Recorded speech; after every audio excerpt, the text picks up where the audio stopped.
هذا اللي تشوفوا فيه الآن أمامكم يعني هي المائضة ودار الإمام.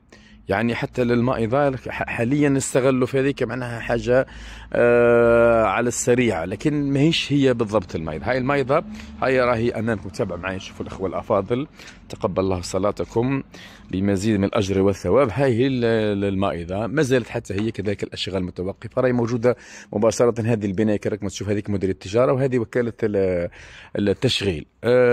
هذا هو الموقع طبعا المسجد كما قلت. تشوفوا معايا مشت كلها المساعدات لكن توقفت. هذه طبعا احنا متفاهمين الوضع، لكن من حين لاخر الاخوه بارك الله فيهم طبعا يتفقدوا معنا ونعاودوا ننطلقوا من جديد ان شاء الله.